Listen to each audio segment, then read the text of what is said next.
the Florida Project Learning Tree Virtual Professional Development Experience.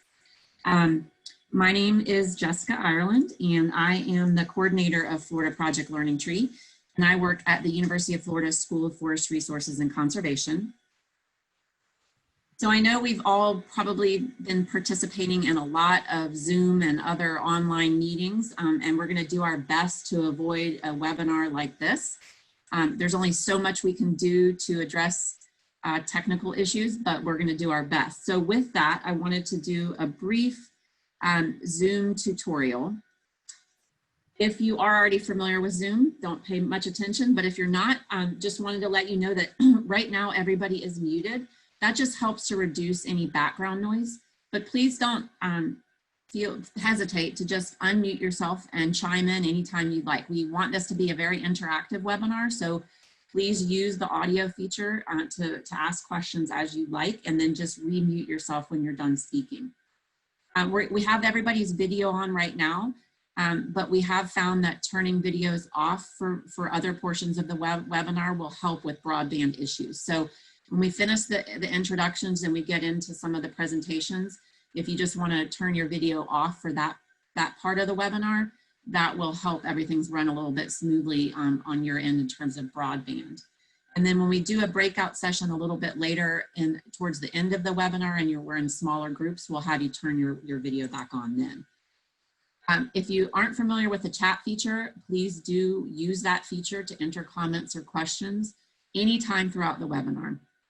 We'll respond to a lot of the questions as we go along throughout the webinar. And as I mentioned, we're going to have dedicated times for discussion as well. This is kind of a clunky feature, but if you want to use it, you can raise your hand. You have to do multiple steps to get there. You have to go to participants, find your name, then click more, and then click on the hand icon. But if you are familiar with that and like to use it, please feel free to do so. We'll keep an eye on that. And then view options. You want to be in full screen for our presentations. If you're not in full screen, go ahead and enter full screen at this time. And again, feel free to ask us any questions about Zoom as well as any of the content in the chat feature, or turn on your audio.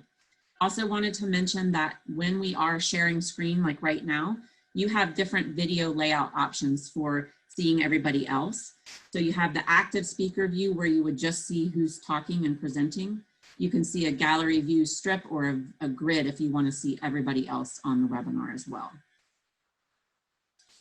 So with that, just wanted to start with a couple of questions. And give me a second here, and I'm just going to put up, actually, we'll skip the polls at this point. If everybody could use the chat feature, and then just share with us what your role is. So are you a K-8 classroom teacher? Are you a non-formal educator? Are you a natural resource professional? If you could just share your role in the chat feature, that would be great. So we've got 5th grade math science, preschool, STEM coordinator, outdoor pediatric occupational therapist, 5th grade math and science with Duval County, homeschooling mom of 3, non-formal, 4th grade, 3rd grade, natural resources professional, non-formal educator. So that's great. Looks like we've got a wide range. Media specialist at Hartsfield Elementary, wonderful. I think that's in Tallahassee, gifted 2nd and 3rd grade. Sean is a senior forester with Florida Forest Service. So great, we have a wide range of roles, and that's wonderful. And the great thing about Project Learning Tree is that it is a wonderful tool for both formal classroom and non-formal use. And then real quickly, if you could also just write in the chat feature, do you currently use PLT or other environmental education programs? And it's either yes or no. A couple of no's, I see 3 yeses. Okay, well, we're excited to share Project Learning Tree with you, and we hope that this is an enjoyable experience. Usually, as you might be aware, all of our professional development trainings are in person, so this is a new thing for us, but we've been enjoying it. Okay, so with that, Also wanted to see where everybody's coming from today. So this is another feature in Zoom. You can click on View Options and then Annotate, and then you can select Draw and use an arrow tool to show where you're participating from. So again, you go to View Options, then Annotate, and then you can draw using an arrow feature, or you can circle like I just did, however you want to do it. I see a heart up in Tallahassee. I saw Samantha up in the Pensacola area, Karen, Kirsten and Wakulla, Jacksonville area, Ocala area, Cocoa Beach, St. Pete, Tampa area, another Gainesville, a couple more Tallahassees. We continue to see up in the Jacksonville area. So pretty much covering the range of the state. Maybe, oh, I see somebody down in Fort Myers. That's great. Maybe not quite as far south as Miami, but covering pretty much the range of the state. So welcome. We're glad to have you here today. And we'll move on to the next thing. Close the annotation now. Okay, so one more heart still left there. That's the fun thing about the annotation. I want to introduce my wonderful group of facilitators, and I'll get rid of that heart in just a second. There we go. So this virtual training would not be possible without this incredible team of facilitators that is joining us here today. So Elise Cassie is the assistant coordinator with Florida PLT, also at the School of Forest Resources and Conservation at UF. Dana Sussman is a senior forester, Orlando District, Florida Forest Service. She's also a Florida PLT steering committee member. Janet Schnaus is an elementary science specialist with Duval County Public Schools. Karen Johnson is a science academic coach with Shields Middle School at Hillsborough County School District, also a Florida PLT steering committee member. Kirsten Brazier is a first grade teacher at Crawfordville Elementary and also the Florida PLT school coordinator at that school, and also Florida PLT steering committee member. Marnie Richards is the environmental education coordinator with the Florida Wildlife Federation. Michael Weston is a forestry resource administrator with the Caloosahatchee Forestry Center, also Florida Forest Service. Suzette Gagnon is the STEM coordinator with Christ the King Catholic School in Jacksonville, also a Florida PLT steering committee member.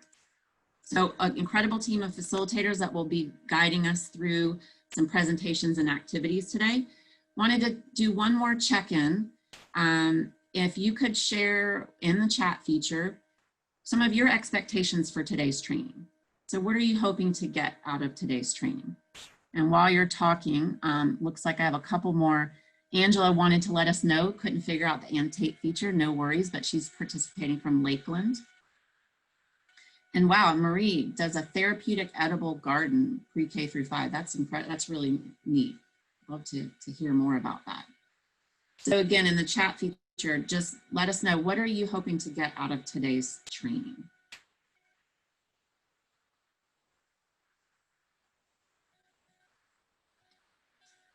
How to maintain and educate school gardens virtually. Yeah. New ideas for fun science lessons. PLT refresh, so Samantha needs a refresher in learning about new resources, tools for the classroom, ideas, activities to foster a nature connection with clients. Have fun, yes, we hope to have fun today, and learning new ways to teach about the world around us. New concepts and activities for students, additional content, tools, refresher course for Mary Jo. Fun and educational resource activities for children to do in the classroom. So Marie is also just trying to get a grasp on how to change all of what we're so used to doing in person in a virtual environment. So yeah, we hope to give you some ideas for that. And then ideas for Florida Environment for Science. So wow, quite a thorough range of expectations, and we hope to at least partially fulfill those. As you know, this is part 1 of this training experience. After we participate in the webinar today, you'll be provided access to an online training, which will go into more detail on the specific curriculum resource that we will be providing you. Okay, so what are our objectives today? We are going to experience a virtual tree identification hike. We're going to explore and participate in selected activities from the PLT Pre-K through 8 Environmental Education Activity Guide. We're going to work together to identify strategies and share ideas for incorporating PLT into classrooms, but not only classrooms, but also non-formal environments. And we're also going to think about how these activities that are typically hands-on and in person can be modified to be virtual. And we're going to learn about resources and how to stay connected with PLT.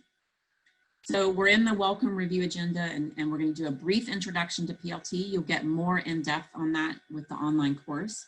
We're going to do an icebreaker and experience a PLT activity, We All Need Trees. We're going to do a virtual tree identification hike. The 3 PLT activities we'll experience after that are Water Wonders, Tree Cookies, and Web of Life. And then we're going to do a breakout discussion where we go into smaller discussion groups and just think about how we might adapt or modify activities to meet our audiences and contexts. And then we'll just do a brief wrap up and learn about resources and what are the next steps. So real quickly wanted to share with you a little bit about what Project Learning Tree is. Project Learning Tree, fondly known as PLT, is an initiative of the Sustainable Forestry Initiative, also known as SFI. And SFI is an independent nonprofit organization that's dedicated to the future of our forests and promoting sustainable forest management. So through Project Learning Tree, SFI is working to ensure that today's youth become effective future leaders with a strong understanding of the value and responsibility of sustainably managed forests and the importance of sustaining natural resources. So like many environmental education programs, PLT is not only focused on awareness, knowledge, and appreciation of the environment, but building skills and abilities so that youth can be active participants and make informed decisions and take personal responsibility for the environment and our quality of life that depends on it. So PLT has a 3-pronged approach. There is the award-winning curriculum materials, the professional development provided to educators, and then the incredible network, which is not only national PLT based out of Washington, D.C., but all of the state programs in the United States and international programs as well. And then an incredible network of facilitators like the group that I mentioned earlier, the educators who then bring PLT to our youth. So it really depends on that network approach. So the PLT curriculum is inherently multidisciplinary and hands-on. And a key premise of PLT is teaching youth how to think about complex environmental issues, not what to think. So PLT is never going to advocate for any one position, but instead is going to encourage creative and critical thinking around complex issues. So lesson plans and activities are available all the way from early childhood, age 3 through grade 12. PLT is often used also in college and adult, for college and adult audiences as well. Activities connect youth to nature and engage them in learning, are easily incorporated into existing curricular or non-formal programs. And 5 of the curriculum guides, for those of you who are classroom teachers, are correlated to or aligned to Florida standards. I'll provide a little bit more detail on that later on in the webinar. In Florida, Project Learning Tree is sponsored by the UF IFAS School of Forest Resources and Conservation. And then we have our 2 staff members, myself and Elise, an incredible steering committee, a statewide network of facilitators, and we also have a PLT School and Environmental Education Center program. So with that, that's the brief introduction to the webinar, and I am going to turn it over to Elise Cassie, who's going to lead us through an icebreaker, We All Need Trees activity. Okay, thanks, Jessica. Let's see here, hang on. Okay, so hopefully everybody brought their favorite tree product from home, and this is an opportunity to share. And instead of using the chat feature or the raise hand feature, if you could just raise your hand just manually, that would instead of that would be great. I'm going to start by sharing mine. And if you can see this, this is an abacus that my father brought back from Russia when I was very young. And I absolutely love this abacus. I don't see them very often, and now it's even more special to me. So, and Jessica, if you can help out, that would be great. Let's see, because sometimes I have a hard time seeing everybody. Oh, great. Okay, I can't. So Fayan, would you like to share your favorite? I would love to hear it. Unmute yourself first, though. Can you unmute yourself? Thank you. So this is tea tree oil. I use it for my hair. I love it. Great. Come from the Melaleuca tree in Australia or something like that. It's great. All right. Thank you so much for starting that. Anybody else? I can't see everybody, but let's see. Does anybody else have their favorite tree product that they would like to share? Okay. Is that Rachel? Rachel has her hand raised. okay? Hold that thought for him. Okay. Who else? Okay. Am I on? Is it my turn? Okay. So I brought a puzzle, which we do a ton of around here. And then I also brought a board game because we kind of have a nightly board game in our house right now with everything going on. And then I have some wooden beads that I wear all the time that I love. So. Great. Thank you for sharing. Somebody else had their hand up with a fair. Okay. Yeah, go ahead. So mine, I've read so many books during this time at home. I think my favorite tree product has got to be books right now. Great, thank you. Is there anybody else that would like to share before we move on? Marie? Oh, can you unmute yourself, Marie? Do you mean Mary Jo? Oh. No. No, I'm just looking for my photo, but it's not coming right away. I have a nice photo of me with the magnolia blossom, and I love the flowers on the magnolia tree on my walks and everything. And unfortunately, my master gardener sent me this yesterday, the link, and all the other dates were gone. So I put in for this, but I have a Cairo appointment. So I was hoping to see if I could get back in time and then do the other webinar, self-paced. And I apologize because I really like anything IFAS does, really, really helps me a great deal. But I just want to say I have 10 different gardens with water, earth boxes. We have about 40 of them. We have about 40 of the 20 farm daddies, and we have about 10 raised beds. So from pre-K to 5, they all have access to their own growing gardens. And then we have a nutritionist that comes in and teaches the kids. And then we have the person in the cafeteria, like if we grow arugula, she'll call it rocket salad, and they get to eat it. So this is this whole initiative about trying to help them with obesity, but learn about their environment and try different foods. So now the whole thing, we shut down for the summer. So I'm trying to figure out how we're going to roll it out again. So it's difficult. We have a new EBD unit, so I'm thinking I might just start with those kids first and just keep a real small garden because we can open up different parts at one time. But we have hydroponic towers. It's been years of grants that we've gotten, and it's very good emotionally for the kids that get themselves worked up because as soon as they walk out to the garden, it all calms down. Yeah. And I'd like to add more trees to the garden as well. We have some fruit trees, but another gentleman on the campus has all the fruit trees on the campus. So it's really therapeutic for the children and for the people volunteering. So I'm sorry, I'm going to have to cut out, but I want to leave it on and then come back, see if I can get back. Well, Marie, we're going to apologize. You'll have access. I can give you access to the recording. That's what I was hoping I could get. Yeah. I miss out on the interaction. I love hearing from everybody, but wonderful. Thanks. Thank you so much. All righty. Thanks, Bye-bye. Marie. Mary Jo, you had your favorite tree product to share, and then we'll move on after to that. Well, I thought everyone was going to do this one first, but of course it's a book, and I've got hundreds of these at home.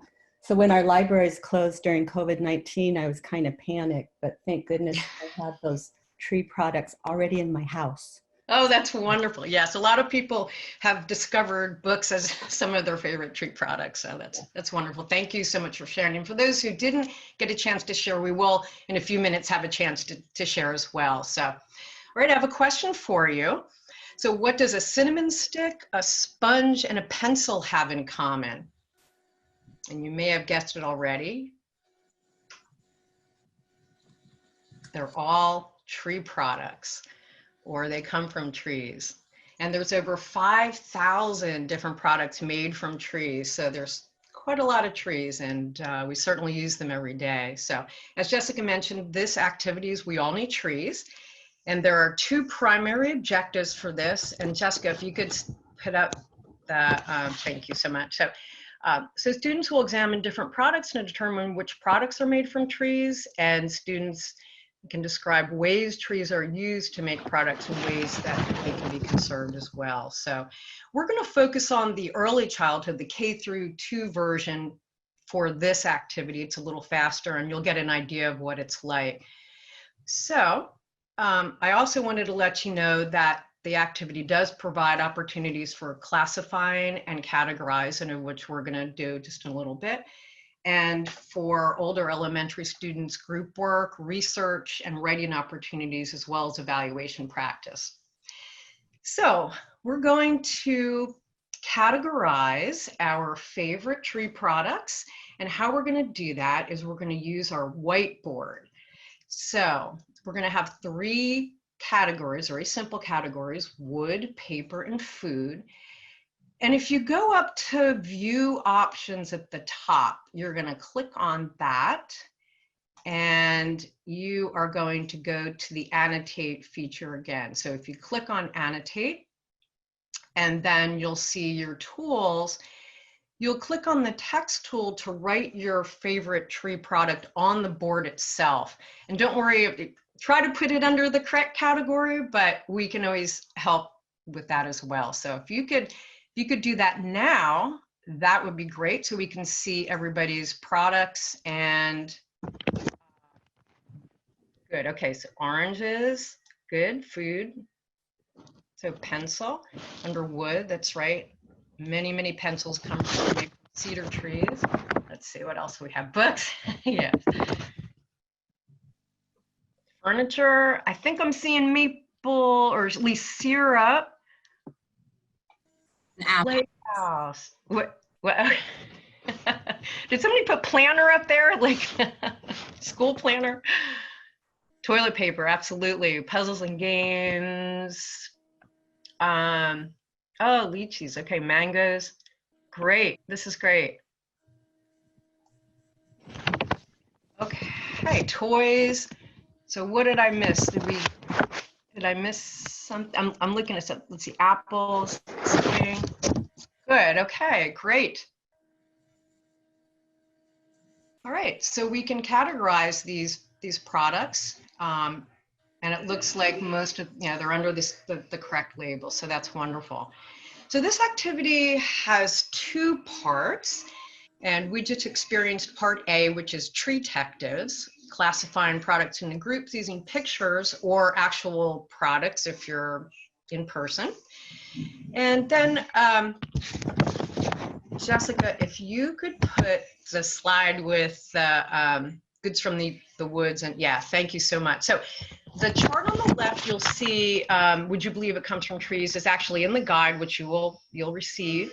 And if you want to do this for older students, certainly you can expand out and expand the products to bark products, which would be, for instance, cinnamon stick or some of the other ones you see here. And certainly cellulose products are huge. And cellulose is made from wood pulp, and it's a very a commonly used product. The other one is goods from the woods, and that can be accessed. We'll have it available to you, but you can also get on the Florida Forestry Service site, and they have it there, and also Florida Forestry Association. But we'll have that available, and you can just kind of get an idea of how many products are made from trees, some very unusual ones as well. The second part is called Tree Treasures, Part B, and it involves dividing students into teams of 4 as they work together to determine which products are made from trees or have ingredients from trees. All the team members have to agree if a product is to be put on their tree list or not.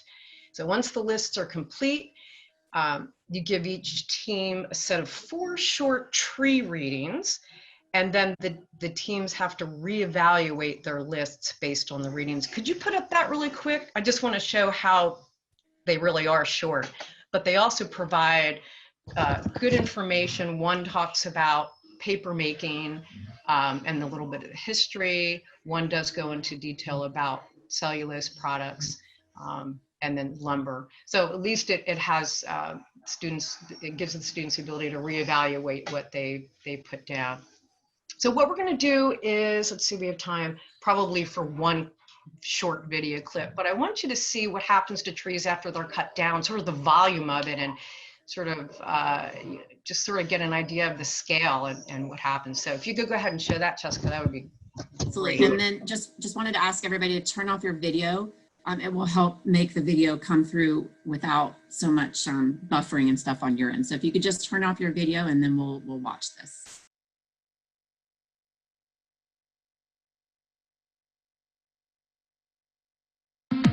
We've seen trees grow and we've seen trees cut down, but what happens to the tree after it hits the mill is just the start of its next journey.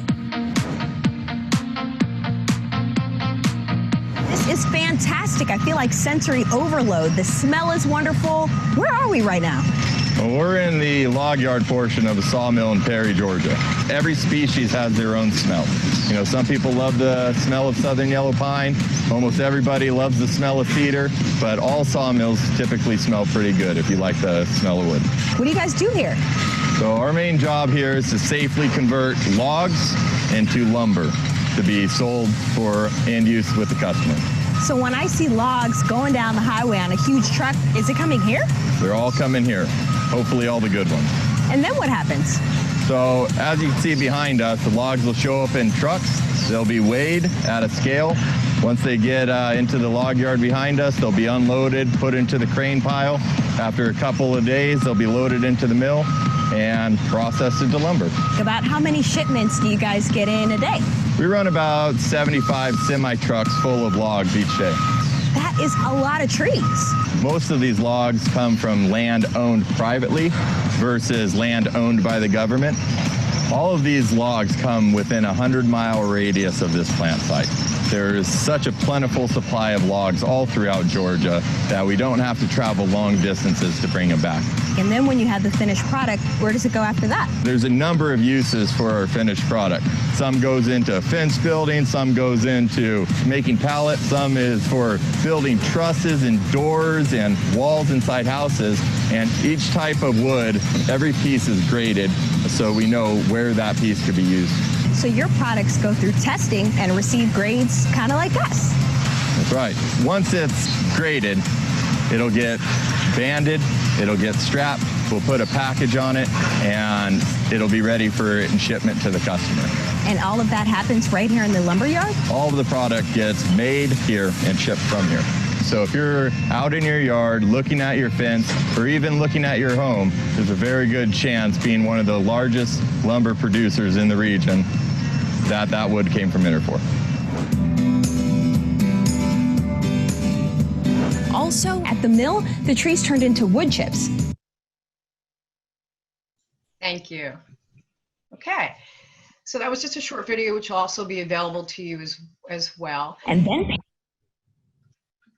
there are 2 additional suggestions under the enrichment section. Each activity in the guide that you'll receive has an enrichment section, and I sometimes refer to them as extension activities. The first one is make a treasure tree. So a class can make a treasure tree with a dead branch or repurpose a Christmas tree that in December and hang tree products on branches, or students can make individual tree product or tree treasure trees by using a paper towel tube, pencils as branches, and you'll see there that I hung different products there using Chanel sticks, and more creative students can certainly do a better job and decorate it. I certainly didn't do that, but that would be a good thing to do. And then either write about their products or share them. And then the last enrichment activity that we typically use as an icebreaker for in-person trainings that's fun to do with students is kind of a variation on 20 questions. And that is, you tape a tree product picture to each student's back. They don't know what it is. And students can only ask each person 2 yes or no questions. And then they need to move on to the next person until they discover their tree product. So we'll have those available for you as well, including the cards with descriptions. And they're there. Yes, so that's an example of what the cards look like. So hopefully you'll be thinking about how you can adapt this activity for use either in person or virtually, whichever happens to come up in August. And if you have any questions about it, certainly ask us. And if there's any questions now, I'll certainly take those. If not, we can move on. Wonderful. Thanks, Jessica. And as Elise mentioned, all of these resources that you see, like these tree product cards and the tree treasure activity, will be provided to you via Google Drive after today's webinar. So we're happy to provide those resources to you. And if you have any questions, please feel free to turn on your mic or put it in the chat. Here's a view of what a PLT activity looks like in the guide, so you can get an idea of that. And this is activity number 13. And with that, we are going to move on to our virtual tree ID hike. We have an opportunity today to explore the University of Central Florida Arboretum with Dana Sussman. And so with that, I will turn it over to you, Dana. Okay, good morning, everyone. It's a pleasure to be here this morning and welcome you to a virtual tree ID hike as part of the PLT Professional Development Training. My name is Dana Sussman and I'm a senior forester with the Florida Forest Service. My area of coverage is Orange, Osceola, Seminole, and Brevard counties, and there are Florida Forest Service foresters assigned to each county in Florida. The Florida Forest Service has a few primary missions, and I am part of the fourth one listed, community and landowner education through technical assistance and outreach like today's program. We're going to visit the University of Central Florida Arboretum. As I mentioned, I work in Orange County, and the University of Central Florida in Orlando has an arboretum that is open to the general public from sunrise to sunset every day. Its arboretum provides opportunities for students, staff, and visitors to explore and learn about Florida's diverse ecosystems and the plant life they support. Most arboretums focus on trees and have a fairly formal setup.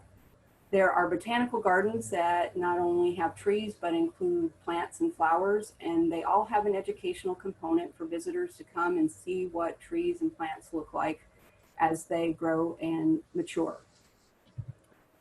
The University of Central Florida Arboretum is two parts. It has a more formal area, and what we're going to visit today and walk through today is their outdoor laboratory, and they use that to teach about the flora and fauna that's native to Florida and demonstrate some of the natural resource management practices that would be used in those. The Arboretum is about 800 acres, and within that there is a lot of diversity. There's 8 different ecosystems. We're going to visit the first 4, scrubby flatwoods, the scrub, mesic flatwoods, and wet flatwoods today. So this is a aerial view of the Arboretum showing the many trails that it has. They're color coded to give you a sense of distance and also to help you remember which ecosystem you are walking through. And if you can see the labels here, this is telling you the type of ecosystem you would be seeing if you hiked on that particular trail. So during the webinar today, you're going to learn a little bit about tree identification, and we'll discuss some of the trees that are native to Florida, which grow at the Arboretum and are easily seen. And we'll talk just a little bit about how complex the ecosystems at the Arboretum are. So I mentioned 4 core ecosystems we'll visit today: the scrubby flatwoods, and all the photos you see were taken at the Arboretum. I visited in March and April. So everything you see today, you would be able to see if you visited the Arboretum in person. The scrub As you look at these photos, I've tried to put a picture in of the trails so you can see how the surfaces might be different depending on which ecosystem you're in, and then a few of the mature trees that you would see. The mesic flatwoods, you may notice here just a little bit more shade, a little bit more green, and the wet flatwoods. And here we would see some indicator plants like ferns, and you notice the vegetation has gotten pretty dense, and that's primarily due to the increase in moisture that those plants and trees have access to. So during our walk, if we were there in person, we would need quite a few accessories, especially today when it's hot and you probably need a couple bottles of water. But because we're doing a virtual walk, we'll just be able to sit back, and I ask that you bring your imagination and try to visualize what it would be like to walk along the trails. We're going to start at point A, which is a nature pavilion, and we're going to make our way through the arboretum following the points. It's nice that the trails link to each other frequently, because that means if you arrive and you want to take a long hike, you can, but if you arrive and you want to take a short hike, there is a way to do that. You'll notice on the trail marker at the intersections of trails, it's going to tell you which trails you're near to guide you through so that you are able to get back to where you started. So we're going to begin at the nature pavilion, and normally on a hike you might sit down before you started and talk about the things you might see. You might bring a nature journal. You might look at collecting leaves or fruits. Since we're on a virtual walk, you might work with your students to make origami leaves or do some leaf rubbings. I've listed 3 PLT activities that you could do during your hike or after the hike. And you'll see this slide again at the end of the presentation if you don't have a chance to write down those activity numbers. As we're walking through the arboretum, we're going to see a lot of different trees, and sometimes we want to know specifically what type of tree it is. So how do we identify a tree? Dendrology is the science of tree identification, and it uses a list of identifying characteristics to help you narrow down the possibilities and identify the specific type of tree it is. The University of Florida has a wonderful publication that fleshes out the topics we're going to go through today. When we're looking at trees, we may look at the leaf arrangement. It could be opposite. You see the leaves here come out of the same node on the branch, or it could be alternate. The leaves, we go back and forth which side of the branch the leaves come out of. We might look at the leaf type. It might be a broad, flat leaf like this, or it could be a needle-like leaf, as the pines have. These are the leaf arrangement and leaf type are the most commonly used characteristics to help identify a tree. But there are some trees that have very distinctive bark. This is a persimmon. Sometimes their bark's referred to as alligator bark. Their flowers might be really showy and easy to find, like the southern magnolia, or their fruits may be colorful or uniquely shaped and help us identify a specific type of tree. I mentioned leaf arrangement is one of the more common characteristics used.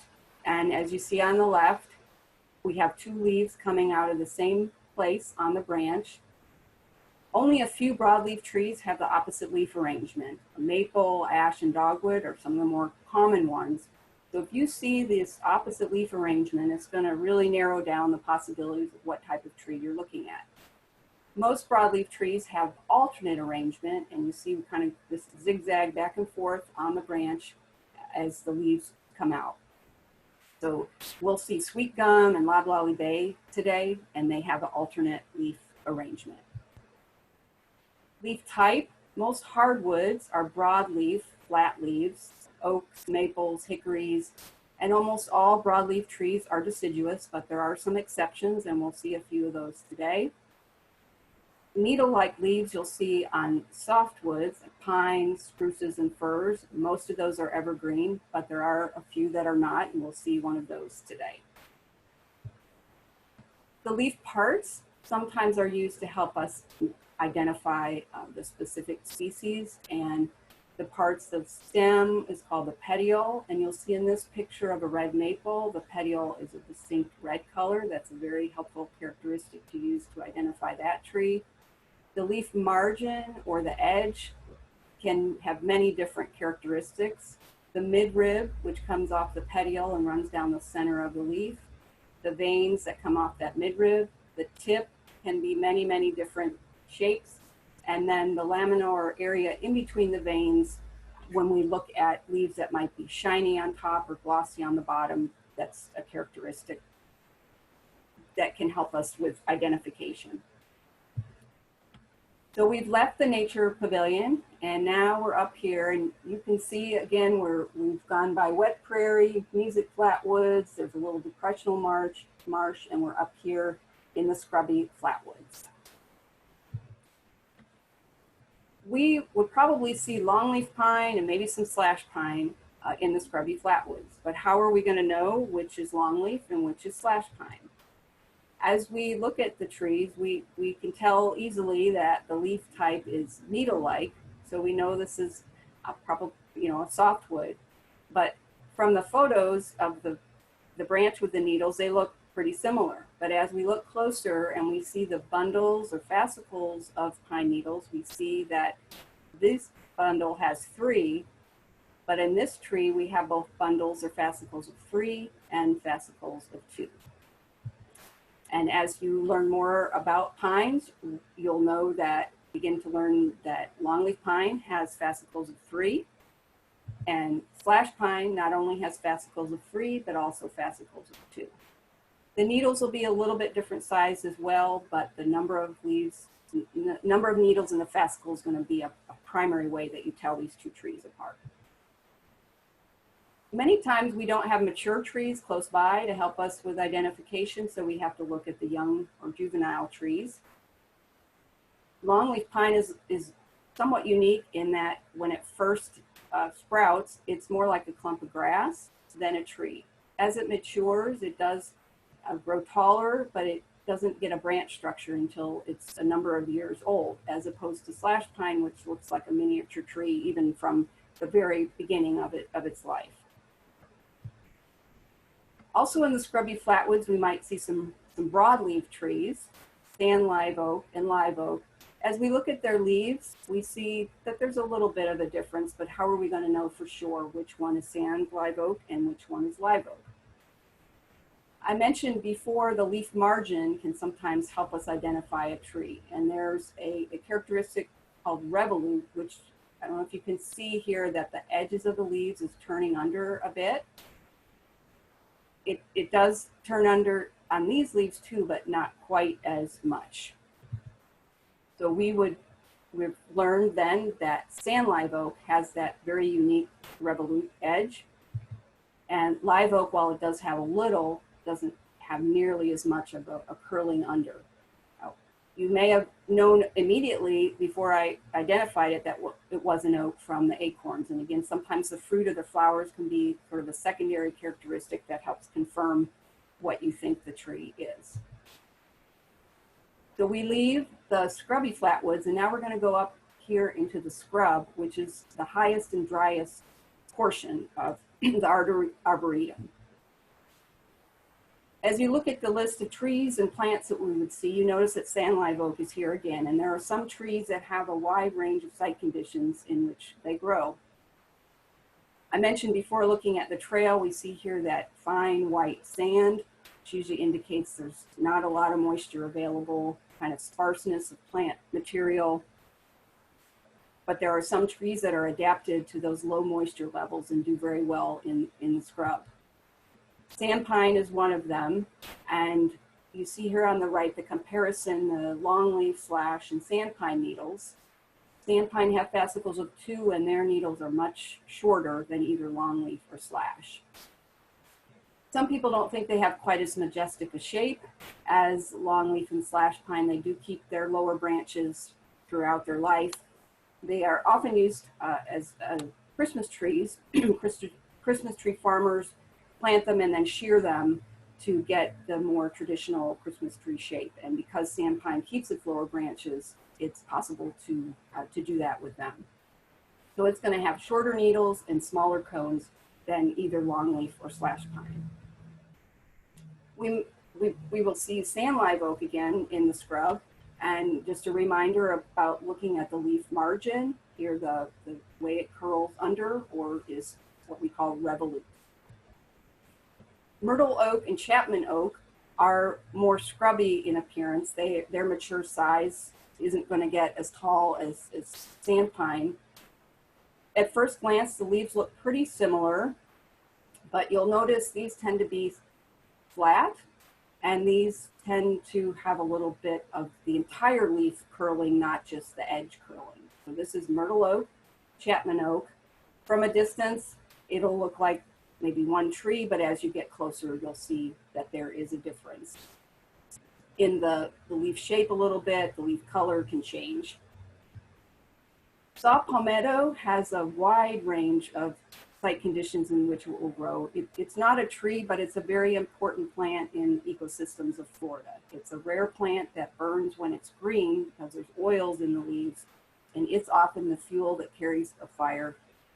Today we're talking really just about tree identification, but this a virtual tree walk or a hike in person can expand and talk a lot about the different plants that you might see in an ecosystem, the indicators, what are the natural phenomena that occur that help that ecosystem stay healthy. But as you walk through the Arboretum, you're going to see saw palmetto a lot, from a dry scrub area ranging to wet flatwoods. The xeric hammock, we're just going to make a brief stop here to illustrate that there's sometimes little islands where the moisture level is higher or lower than what surrounds it. And this xeric hammock just means there's a little bit more moisture than the scrub. You might have a bigger live oak tree. You see that the leaves have stayed more whole. You have a little bit more shade. And this is a really nice place to stop. The Arboretum has put some picnic tables and benches here, and it's a shady spot. So on a hot day, it's a wonderful place to stop and kind of talk about what you've seen already on the hike and what you're looking forward to. So we're going to leave the scrub and hike now to the mesic flatwoods. And mesic is a term that's kind of midway between xeric or dry and wet flatwoods. So a little bit more moisture, and our plant material is going to change somewhat. Although we do see that slash pine occurs here as well as in the scrubby flatwoods where we first saw it. We'll see loblolly bay and cherry laurel. Those are broadleaf trees, and saw palmetto, as I mentioned, you see that in a wide range of site conditions. We have a little bit more shade here, more moisture available to the trees, so we see some different indicator plants in the mesic flatwoods than we've seen in the first part of our tour. Loblolly bay has a large leaf with a distinct midrib, has a showy flower. This little red spot here that you might think is just something on the photo is actually a leaf. Loblolly bay has a unique characteristic that a random leaf here or there will turn a bright purplish or reddish color. You can see that beginning to happen in these younger leaves. And from a distance, if we saw all these blossoms, we would think, well, this could be a loblolly bay, also the soil moisture conditions.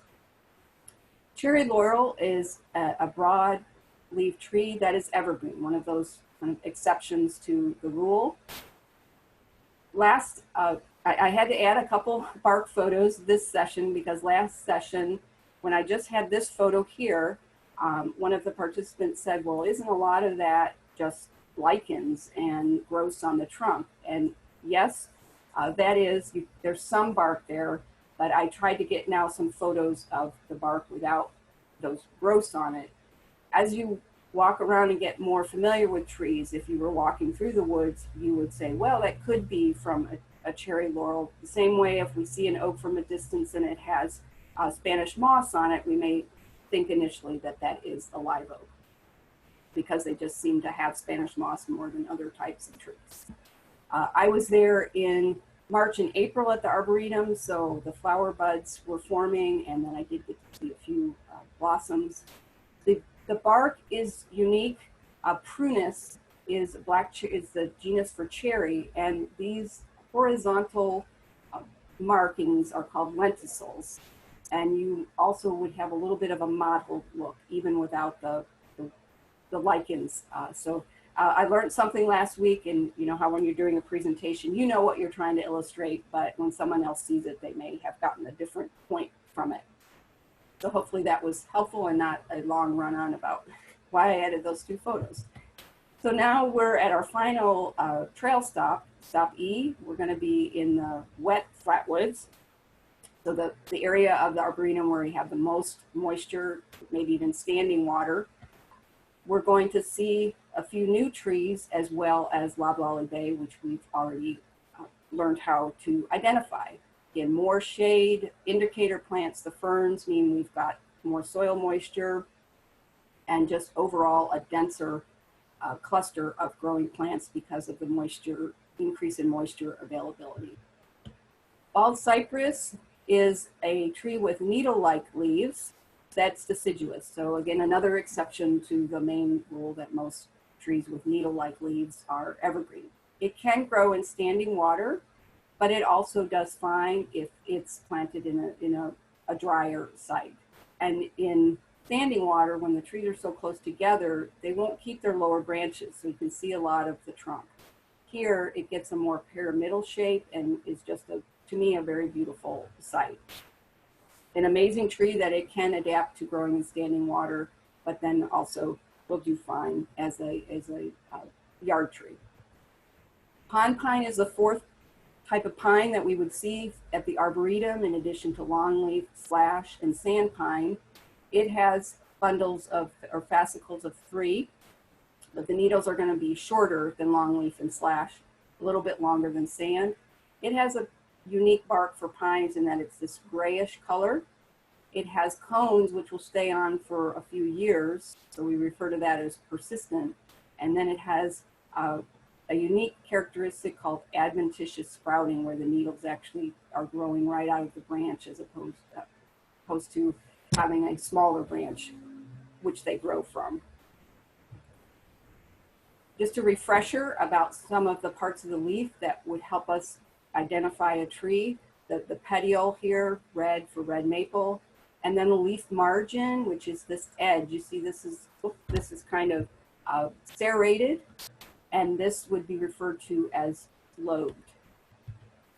The leaf arrangement, opposite we saw before, and alternate we saw before. You see these are both from the same tree, but this leaf is a juvenile leaf, and sometimes the leaves that come out in the first part of the growing season can be a little bit differently shaped than the mature leaves. Sometimes they're bigger because they have to collect more sunlight faster. So it can confuse you if you're looking at a tree and all you're seeing are the juvenile leaves. But as you look closer at some of the other characteristics that should help you identify that particular tree. So this is a red maple, has a lobed leaf and that distinct red petiole. And this is a sweet gum. It also has lobes, but more distinct. It has the alternate branch pattern, and then it has a very unique fruit. If you have one of these in your yard and you've ever stepped on one in bare feet, it can be pretty painful, but each of those little spikes is protecting an area where a seed would have come out. So that's its defense mechanism to try to keep animals from eating the seed. So these trees from a distance might look somewhat similar, but as you begin to see that the leaf arrangement is different and the petioles are a different color, you can make the identification as either a red maple or a sweet gum. When you're on your hike, a lot of people enjoy collecting leaves, especially if they've gotten a little bit of color in them. You can do leaf rubbings, leaf tracings. If you don't have actual leaves, you can do leaf origami that you could then put into your nature journal. So we've left E and we're going to make our way back to point A, to the nature pavilion along the lake here, get a good view across it. And we're back at the pavilion where we can sit and talk about our hike, maybe some of the things we saw or the sounds that we heard. You can write your experiences in your nature journal. You can try to create a poem. This is a template for poetry called a Diamante poem, which is a guide to help you come up with different word forms to describe a specific item. So I hope you've enjoyed your virtual tour of the University of Central Florida Arboretum. Most larger metropolitan areas have some type of botanical garden or arboretum where you can go or you can utilize your state parks, state forests, county natural areas to take a hike. So I'm not sure if we have any time for questions, but if you've typed them into the chat box, I'll try to answer them during the remainder of the webinar. So thank you very much. And we'll move on to, I think, a specific PLT activity. Wonderful. Thank you so much, Dana. And I hope everybody enjoyed that hike as much as I did. At least given our weather outside here in Gainesville today, a virtual hike is actually preferred in my perspective. So that was wonderful. I hope everybody learned something. And we do, if there are any questions, please feel free to share those in the chat feature. I did mention in the chat box that Dana has been kind enough to offer her presentation as a PDF as a resource. So we'll be sharing that with everybody.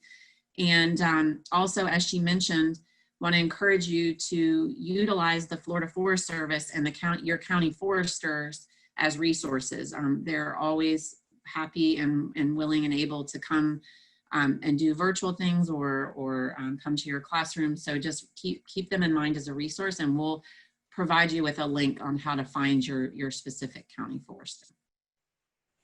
So any questions for Dana?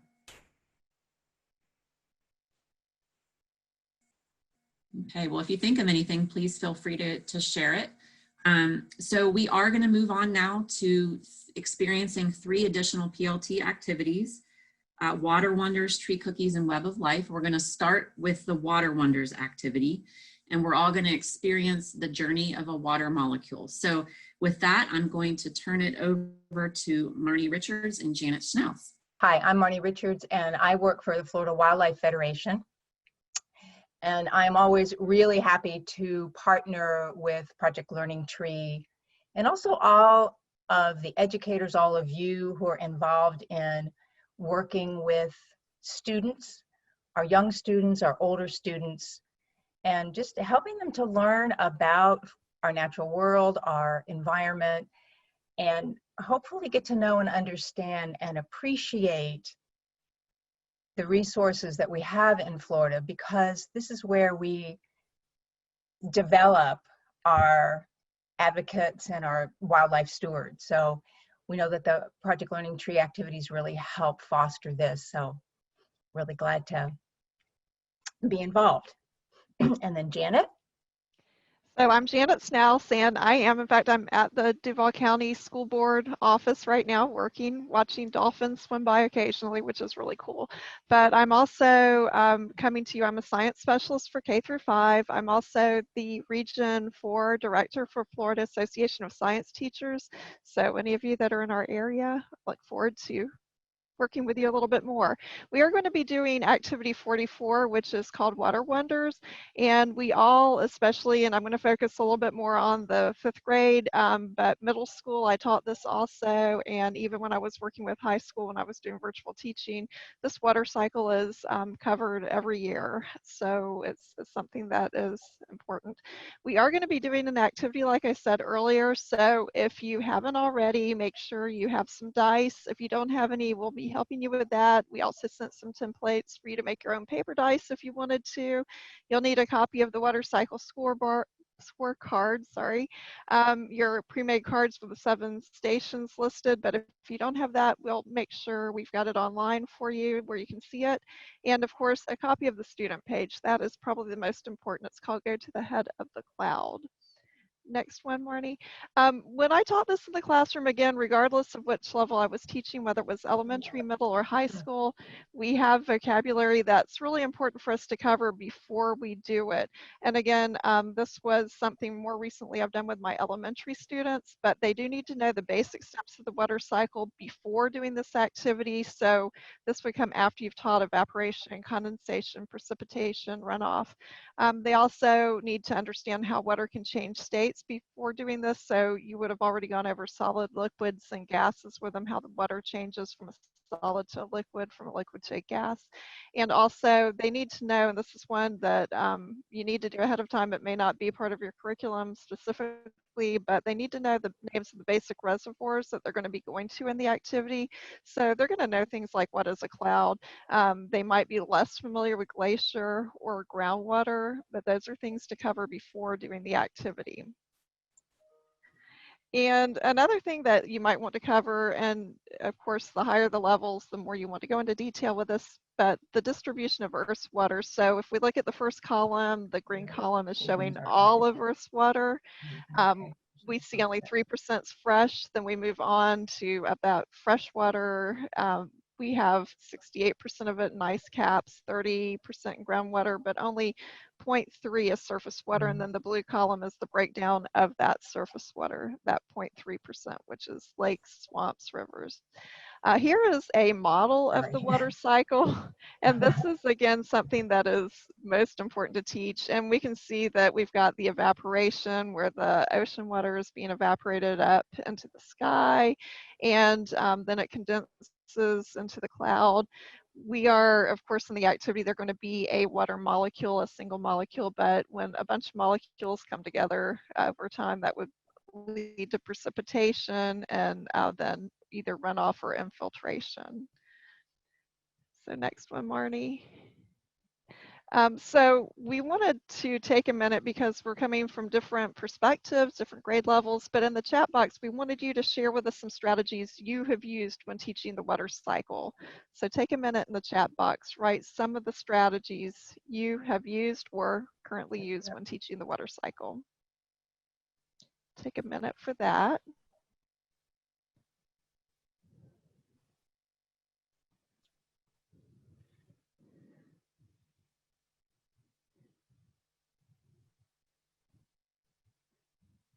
So again, share just quickly one thing you do.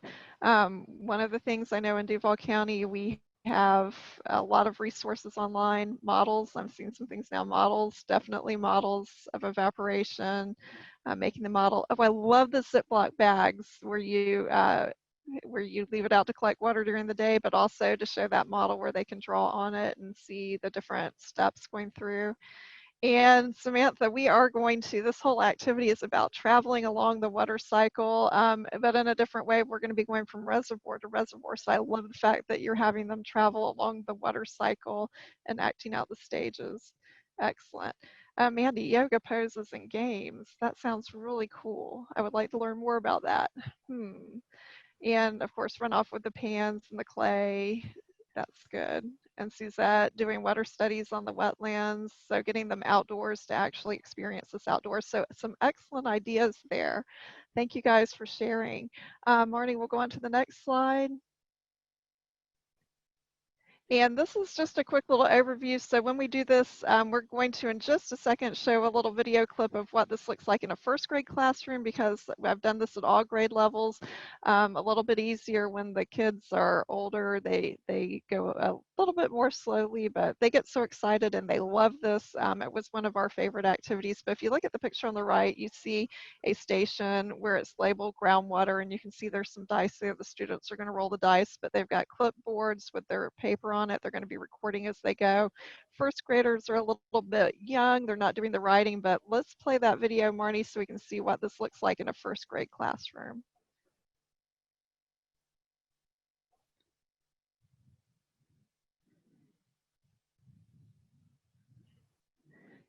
You see the kids are all over the place. The only thing I would not have the stools up, I would have them down just so no one got hurt.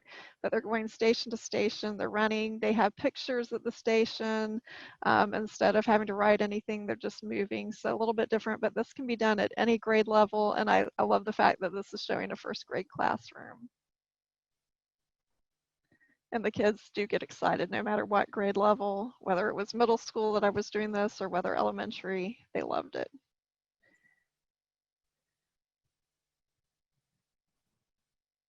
And now we're going to play the game. So Marnie, I want to turn it over to you. Okay, there's a couple different ways that you can play along with us today. If you were able to gather the materials for today and you have the station cards printed out and cut, you might want to place them around your space, around the room, the way you would in a classroom or your room, or even outdoors as you're doing this activity with students. If not, we'll also have these up on the screen so you can move around with us. But again, if you have at home, you have the station cards, if you have a dice, something to roll, then as we start the time for the activity, you're welcome to move at your own pace. That might be more similar to a group of students that was fairly independent, and you could have them moving from station to station. If you don't have the materials, then you can move along with us. I'll roll a dice, I'll call it out, and that would be similar to a situation where you needed the group to move with more structure. You will need a scorecard. So if you got the scorecard that we sent that's in the guide, then if you want to pull that out. If not, if you take a minute to get a piece of paper and a pen, because the scorecard is how you track your progress as a water molecule through the water cycle. Okay. If you have your cards, you might actually have pictures of the stations when you're working with students, particularly younger ones, that give the visual, or you might just be using the words at the top of the card and then noting the various places that the water molecule might go from that station. Okay.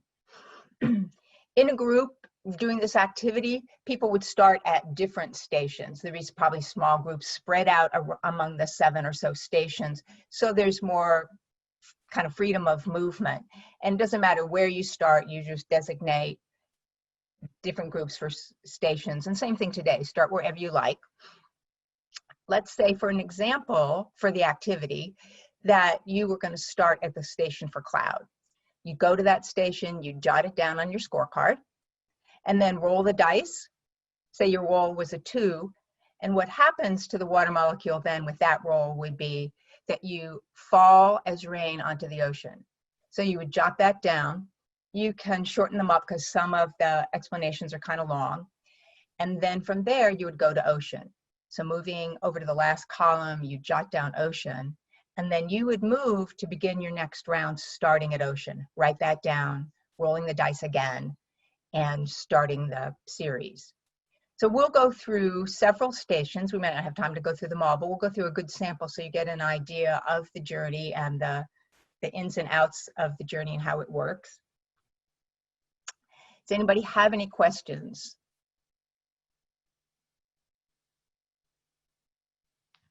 Okay.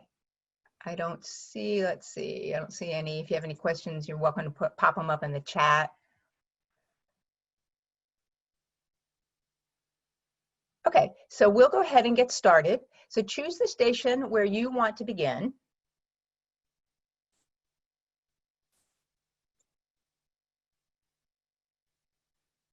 And I'll time us for a few minutes, and we'll go ahead and get started.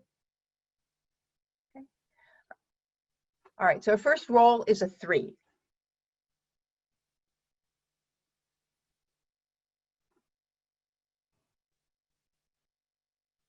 So moving to that station, jotting down what happens to you, seeing where you go, and moving there next. Okay. Next roll is a 4. You can move to the station, see what happens. Where are you now as a water molecule? Okay. and then move to your next station. Roll is a 2.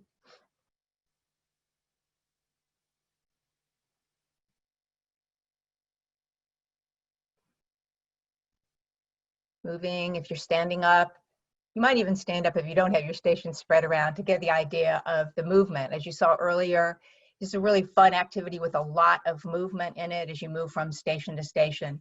So as much as you want to get up and move around today, that'd be great. We've been sitting for a while. Roll again, that's a 2 again. Jot down where that roll would take you. Rolling, got a 1 for the next roll.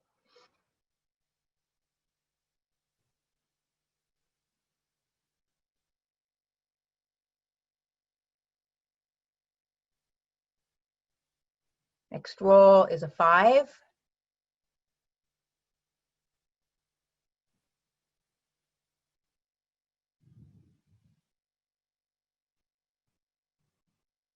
Roll again, a 4.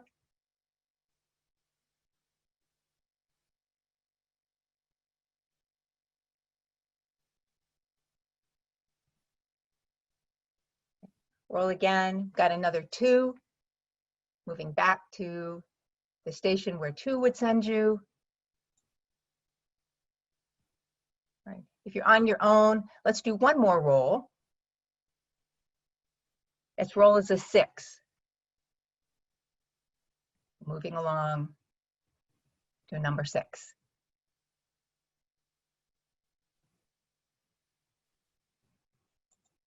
All right, so if you want to come back with your scorecard, come back together. And we'll move on to the next part of the activity. So looking over your journey, if you note in the chat box some thoughts about your journey. Did you end up in a place more than once? If so, where? And Janet, if you want to kind of... Absolutely. So we've got Suzette that said she's been in the ocean several times. Samantha, the ocean and the cloud. Angela was in a glacier twice, and Mary Jo got stuck in the ocean. Found ocean, ocean, frozen in a glacier multiple times, ocean again. I'm seeing a lot of ocean. Okay, and I'm not seeing any more right now, but it looks like a lot of ocean. Right. How about this one? Rachel just said, I got stuck in the ocean on several rolls. I love that it really makes you think about how water is all around us and plants, toothpaste everywhere. I like that. Great. And then some of that reflection, of course, would be what your students might do. They might get frustrated that they're in the ocean. And then, as you did, maybe stop to realize, like, why would I be in the ocean so much as a water molecule? So with the PLT activities, there are always other connections to make to language arts or reading. So one of the things that you might do with your students is ask them to write about their journey as a water molecule. This is an activity that's actually in the guide, and I've shortened it up some just so it's easier to look at.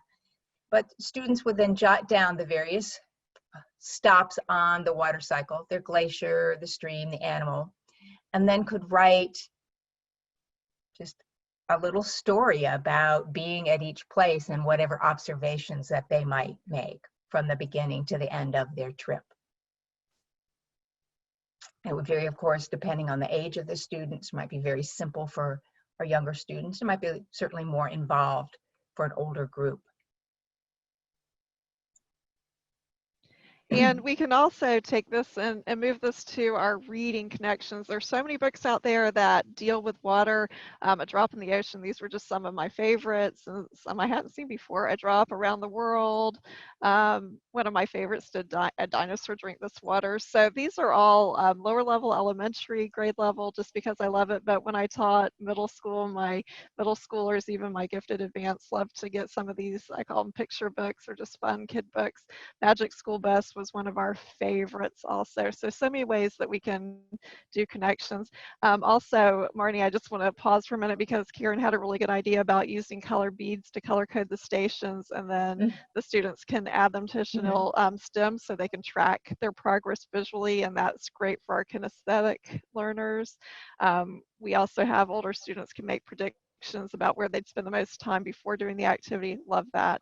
So some really good things. And Angela, yes, there are book suggestions in the Project Learning Tree book, but I had wetter books around me all the time. That was just as I accumulated through the years, always were finding things that I could relate back to science. So Marnie, I'll turn it back over to you. Okay, and I think, yeah, and later, Jessica will talk about some of the way that all the activities are aligned to Florida standards. Yes. Okay. Very important. Thank you, guys. Thank you so much, Janet and Marnie, for taking us on a water molecule journey. And Angela had a question, are the book suggestions listed in the curriculum? And yes. So within each activity, there is a literature connections section, which provides suggested books. I'm also going to show you how to access activity resources on the plt.org website a little bit later, because sometimes there are updated resources available on the website as well. Okay, so that was wonderful, and we're gonna move right on to another PLT activity, and this is activity 76, tree cookies. We're gonna learn about tree growth and exploring the life of a tree. And so at this point, I'm gonna turn it over to Kirsten Brazier to lead us through this activity. But I will start by saying I am a first grade teacher, and so that's where I'm coming from, but this activity is great for all ages. The guide is targeted for 3rd through 8th grade, but there are suggestions for 1st through 2nd, and you can also make changes to fit the needs of your learners for adults and high school learners. And hoping this PowerPoint will start in just a second. Sorry, it has a lag.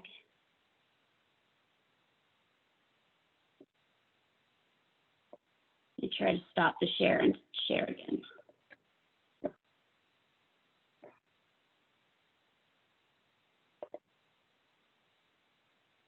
There we go. So in this activity, you will look at cross sections of trees and look at the rings specifically to see what environmental conditions might have occurred in the tree's life and correlate that to your own personal history or human history. So first, what is a tree cookie? It is a cross section of a tree.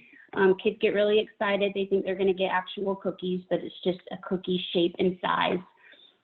When you're looking at a tree cookie, you could show students the different parts. In the center is the heartwood, and that's the earliest growth. And then you have the xylem that carries the water from the roots to the rest of the tree.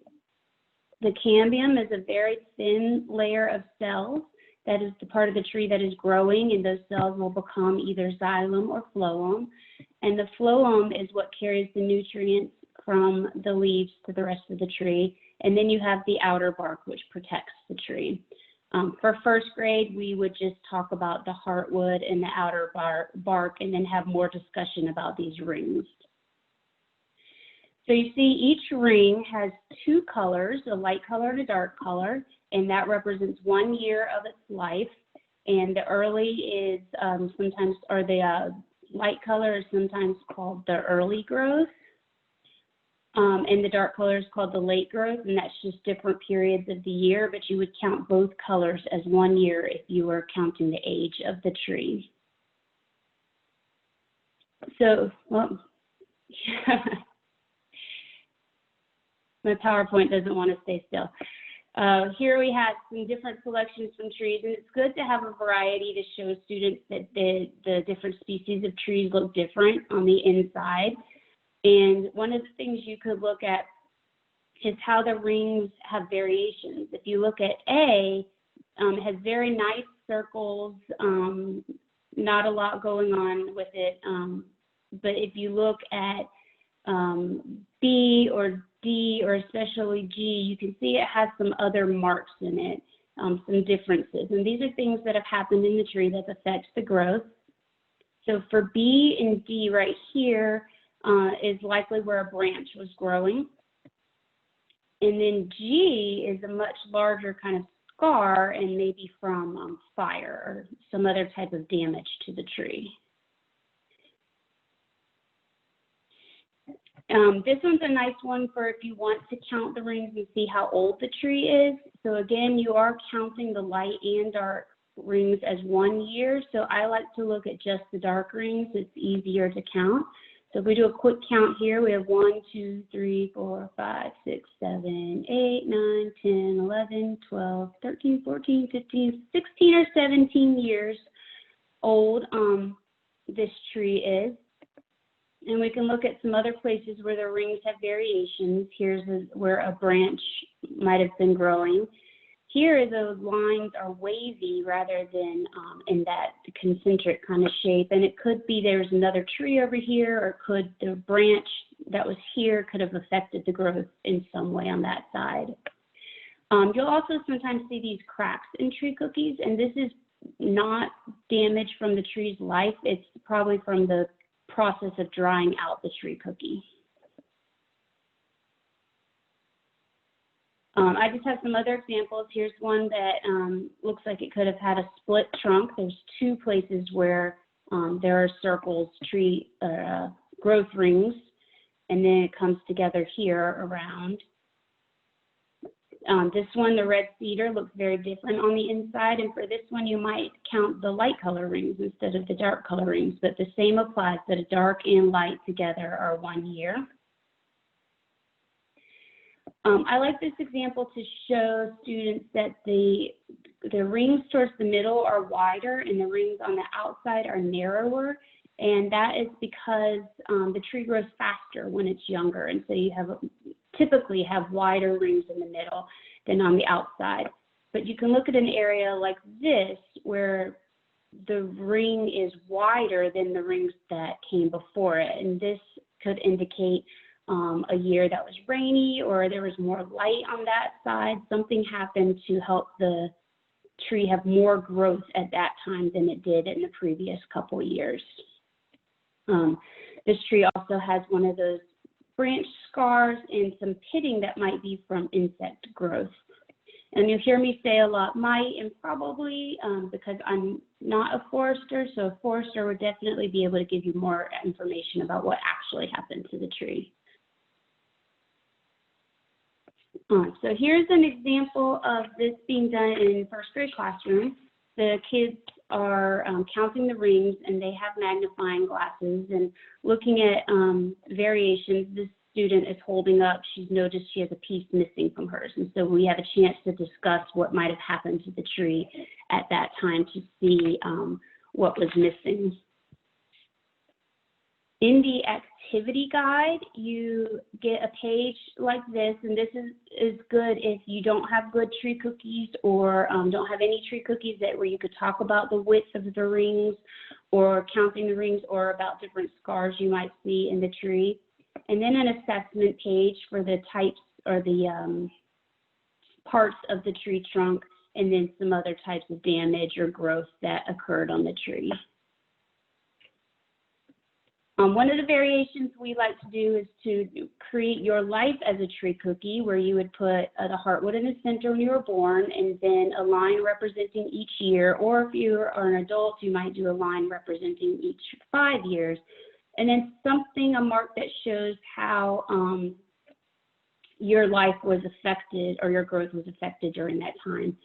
And I'm going to stop sharing for a moment and see if some of you have some tree cookies that you've made at home. You can just turn on your video and raise your hand, and you can share with everybody what you've made.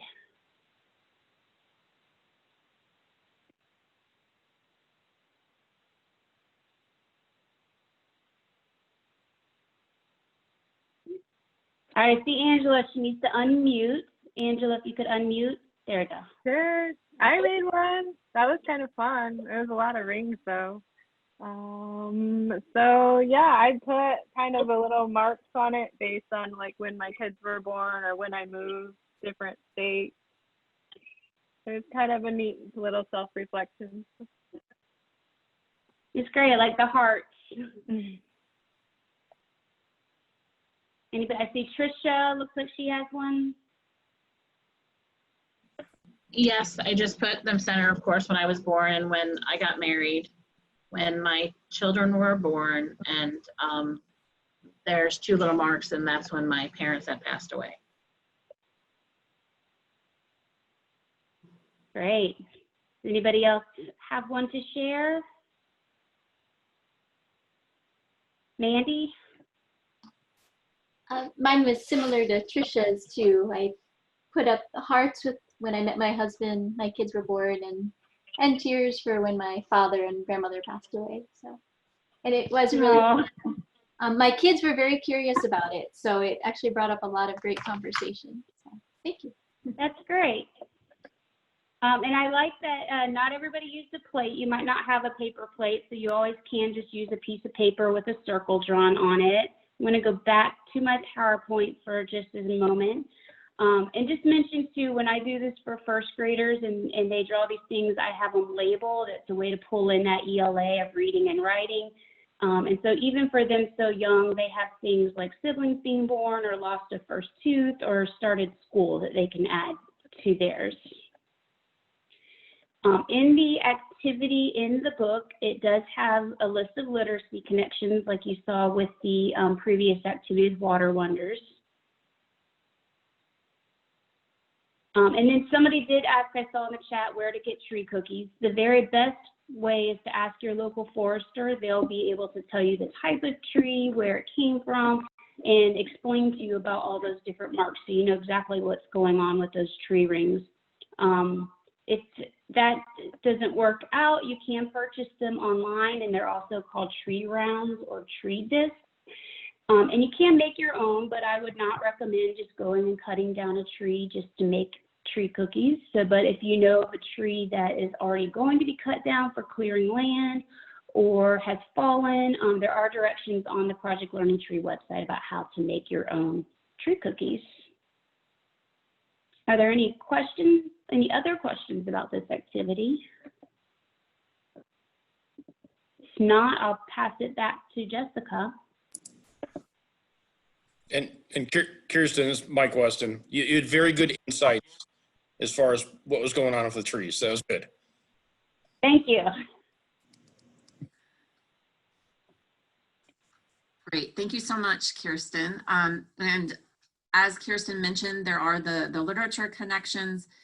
Each PLT, what's great about each PLT activity is there are often multiple parts to the activity. So there's the examining the tree cookies, there's the My Life as a Tree Cookie, and there's even another extension to this activity where you have youth make a life-size tree cookie on the wall, and then research events and decide when the tree first started growing, so what that heartwood year is, and then research events that occurred during the tree's life.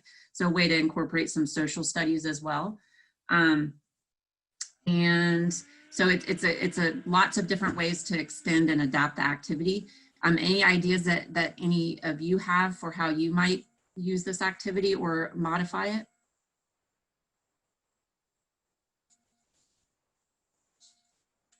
Karen mentions great social emotional learning experience. Erica mentioned that when it's Christmas time and there are Christmas trees for sale, you can get them where you buy the trees and they'll give them away for free. So Suzette mentioned the same social studies extension, so that's great. Wonderful. So with that, we're going to move on to our final PLT activity, which is Web of Life. And I'm going to actually share my screen for this one, but I will turn over the mic to Karen Johnson to lead us through this activity. Hey, everybody. It's great how all of these activities are multidisciplinary, so they don't have to be just a science concept. So I hope that you all will see those connections, and certainly when you get your resource, you'll be able to investigate those further. This activity called the Web of Life is going to be talking about how organisms are connected to one another in a system, and the importance of having a large variety of organisms in a system. So understanding that the ecosystems are made up of this variety of interdependent organisms is our objective.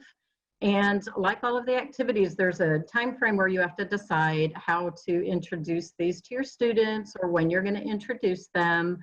But the key vocabulary that you would do prior to or maybe embed within the activity are on the slide. So obviously ecosystem and these others having to do with connections with food chains and food webs.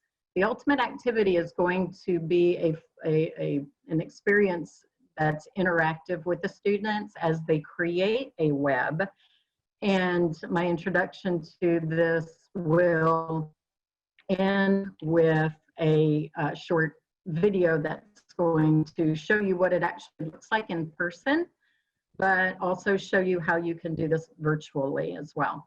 I did add biotic and abiotic words in there that might surface as your different levels of participants that you're interacting with will experience this. I'm a middle teacher, so I definitely use biotic and abiotic, and I strongly encourage that no matter what level you're on, introduce these words as soon as you can, so we're not underestimating the ability of the kids to connect vocabulary like that in an early stage. So definitely interdependence and food webs and food chains and how animals feed are important. Thank you, Jessica. So the next slide, what I'd like you to do is just consider, what does a forest need to be healthy? And I'd love for all of our participants to unmute themselves. If everyone would unmute. Thank you. I see that happening. Could I have you all just share out loud some of the things that you know a healthy forest needs to have? Water. Animals. Water. Space. Water. Sunlight. Good soil. Right. Times fire. Oh, good. A variety of plants and animals. There you go. All right, excellent. Thank you, Jessica. So a lot of the words that you shared are on the next slide, some of the basic ones that we would often get as a result of asking that question. So I'm really just trying to engage your brain here. And on the next slide, you're going to see the background photo of a specific ecosystem. So we can see that if Dana was walking us through this wooded area, she would probably be identifying a lot of these plants and such that you see. So this is a very specific ecosystem. No matter what you might be studying at the time, you can use that ecosystem. Someone in our last session, their whole program is marine science. So ocean ecosystem or coastal or a swamp, whatever you like. But in this activity, I'm just targeting this pine flatwood ecosystem. So get ready in your chat. If you'll open up your chat, if it's not already, open your dialog box and begin to type in anything that you would find in this ecosystem, regardless of whether you know what pine flatwood is. To get us started, you might just look and see what you see in the picture.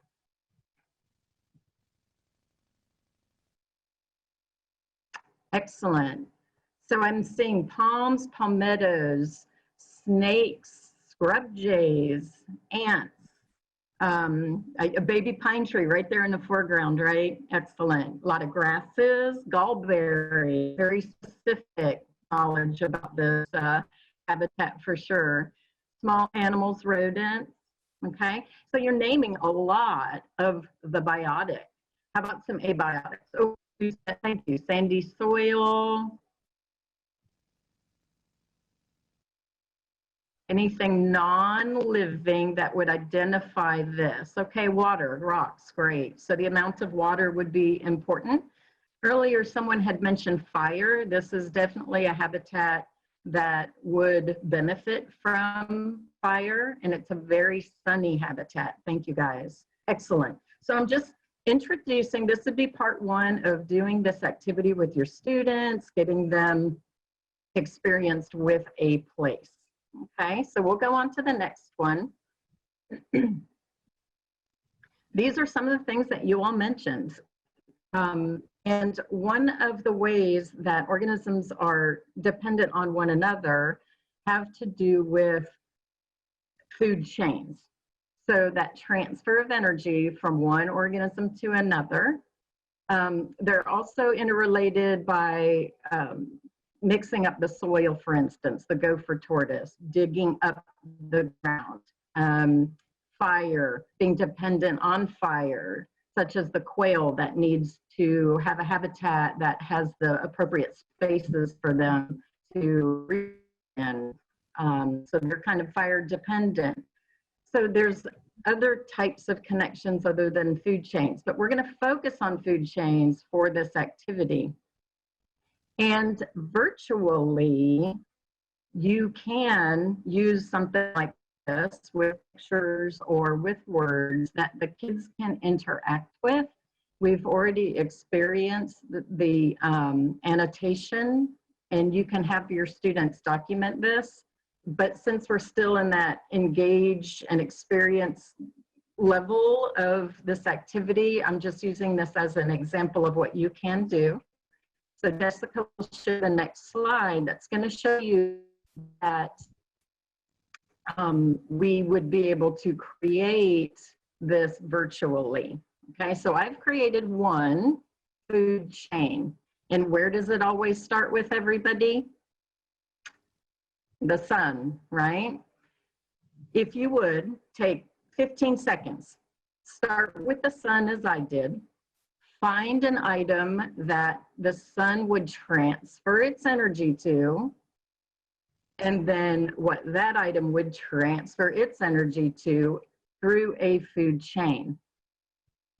Get ready to type, and as soon as you have one, please type in your food chain so we can all see some of those connections.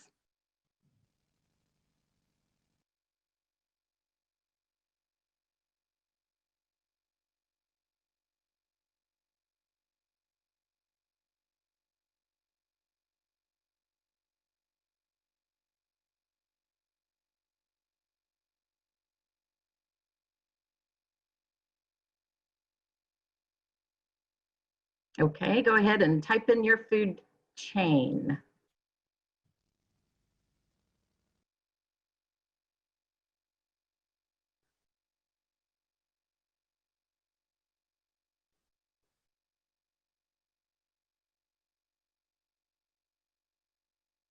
Thank you for getting us started, Suzette and Rachel, heading for the longleaf pine, the fox squirrel that would eat the longleaf pine seeds. Excellent. Maybe some of the new greenery shoots. Eaten by a bobcat. Oh, and then the bobcat being consumed by a worm eventually. Excellent. Good.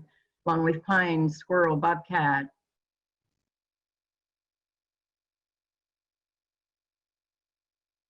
Okay. So keep those coming, you guys. So we have a variety. Miss Jessica, if you will go to the next one, wiregrass eaten by the tortoise. Thank you, Samantha. So virtually, if you're having the kids do that, after a while, it would probably start to look like what I've got here. Your kids can be assigned a different color. And what does that start to look like?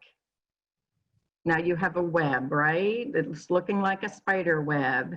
And when you really analyze this, especially your older kids, you can have them say, okay, where do the arrows of different colors come together similarly, like the bobcat? We have a raccoon eaten by a bobcat. We have a yellow rat snake that might be eaten by a bobcat. So they're starting to see that interdependence of the organisms and how one is connected to the other. Introducing the food chain is part of the introduction to this activity. So I wanted to just show how you could do that in your virtual setting. Okay, Jessica, thank you. We have not just words, but there are cards that you can use, and the students would then, after you get their brains going, they would then do research. Now you can assign them an organism, or you can have them randomly pick an organism, however you want to do that. But one of the most important things for them to do is to research that organism so that they can self-discover some of the connections to one another. And as they share out, hey, I'm a bobcat, perhaps the mouse, the field mouse would say, ooh, bobcat eats field mice, and so on and so forth. So that research is the next step of this activity. Thank you, Jessica. To help you all as the educators that will do this activity with your kids, we have a set of cards specifically for the pine flatwoods. In the top left-hand corner, for an example, the Florida harvester ant, you have a picture, and on the back side, it's going to have a description of some of the facts about that organism. So the kids can do the research, or another group have them actually get online to do it. There's some information for them there. So you have a variety of approaches you can take with this, depending on their level or the amount of time you have. Also created to support that set of cards is what I call a teacher's cheat sheet. I'm going to use this with my older kids, but for you as the teachers, it may help save some time for you as well. So it's organized on the far left. You'll see abiotic factors, the fire, the soil type, and such to support that first level of producers or your autotrophs. So I have the vocabulary on there for you to help support whatever level you're on. So that's your first level of your producers using the sun's energy, and then we go into the things that consume each other from there on. So your first level consumers, second level consumers, so your herbivores, carnivores, omnivores, and that's where that other vocabulary comes in. So you'll get these support resources, okay? All right, next slide, please. Your students can do this with strips of paper. These are just color-coded so you can see them better, and they can put their facts on those strips, create their chains from the strips, and then as small groups, they can connect those chains together where appropriate. So that's just an alternate, or if you're doing this in person. Okay, thank you. Next, please, Jessica. And also the cards, rather than words, can be laid out so that you use the strings and you start to see the webbing. So that's, just part of the variety of this. So they've brainstormed, they've done research, you have some activity components that you can use with them.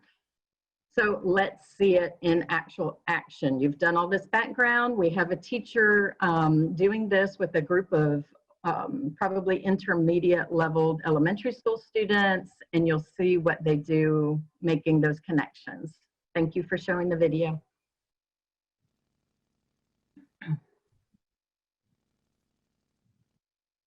You bring your card up, and we're going to sit in a big circle here in the front. So come on up with your planter animal card.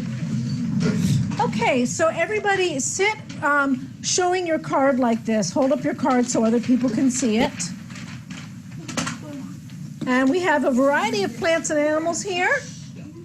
I see rabbit, grass, fox, sun, hawk, mouse, squirrel, bear, some leaves, a chipmunk. I have a ball of yarn here, and you've got cards with plants and animals and the sun. How do you think we can model a web of life? Anybody have any ideas? You're first, go ahead. We can use the red string to connect basically like a food chain. Right, she said we can use the red yarn to connect things that the energy flows from one to the other. What does everything start with? The sun. Say that really loud. The sun. The sun. That's right. We're going to start with the sun. So I'm going to give the end of the string to Kevin here with the sun. And then, okay, so we talked about something that needs light to make its energy, to get its food. What should this go to next? All right, let's take it from the grass because the leaves also need the sun. Do we have any other plants? Where are our herbivores? Over to the grasshopper. What might eat a rabbit? Fox. What might eat a mouse? Hawk? Yes. Is this starting to look like a spider web? Yes. Yes. Right here. Yes, definitely. We have our web of life. And I want you to all hold your string a little bit tight right now. Okay, perfect. Okay, I'm going to give it a little tug. And if you can feel the tug, you tug. And we'll see who else feels the tug. When we gently tug and you feel the tug go through the food web, that shows how all of the plants and animals in the forest are interconnected and dependent on each other.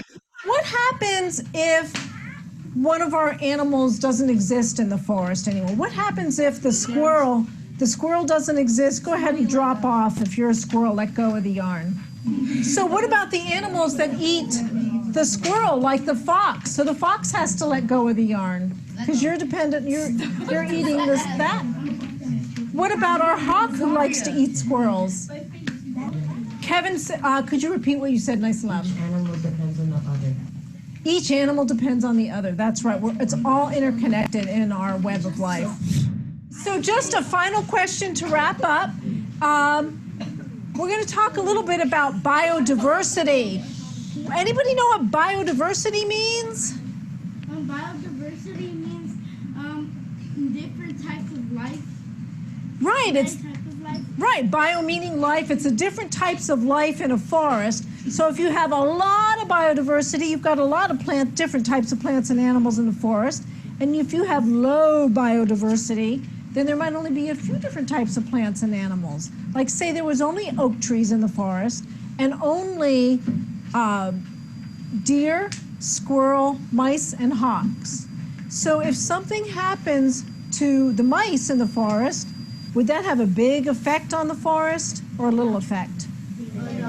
Right, so the fewer species there are, the bigger the negative effect. So it's good to have a lot of biodiversity or high biodiversity. So really good job today with that activity.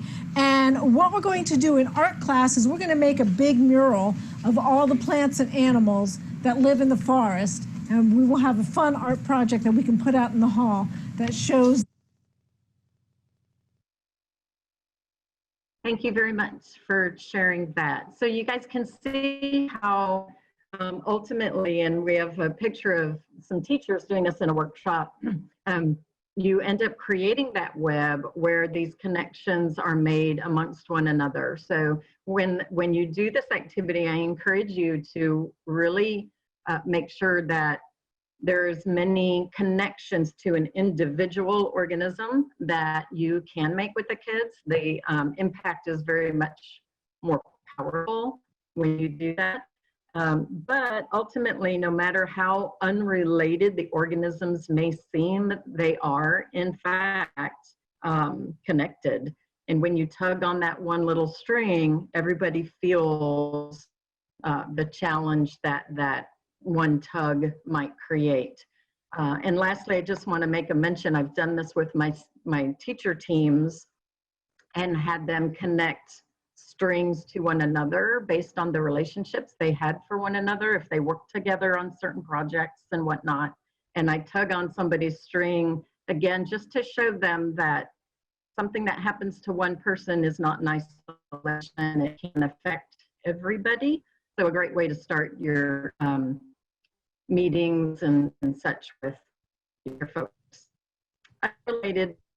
Related because we are so biodiverse ourselves. So, thank you, and moving on to the next one. Great. Thank you so much, Karen. And I'm sure there are lots of ideas swirling around everyone's heads, but the great thing is at this point, what we're going to do is we're going to do some breakout room discussions. I know that originally when you registered for the webinar, we said we would end at noon, but in the email that I sent last week, I asked if everybody would be willing to stay on for another half an hour. If you do need to leave, we completely understand, but we do hope that you'll stick on to do these discussions and then learn about next steps. If you have to leave, don't worry, you'll be getting an email with instructions. So with that, what we're gonna do is we're gonna go into breakout rooms, and you'll have a facilitator with you, and just be thinking about all of the activities that you've experienced today. So we all need trees, water wonders, tree cookies, web of life, and what modifications or extensions might you make to best meet the needs of your learners. So and how else might you modify this to be a virtual activity? So we'll go into breakout rooms. It's going to be a pretty brief amount of time in the breakout rooms. Share some ideas with each other in smaller groups, and then we'll come back together and I'll show you some additional resources and we'll conclude. And Farrell, no worries that you have to leave. We'll be getting you further information soon. Come back, everybody. We'll give everybody a chance to rejoin the main room.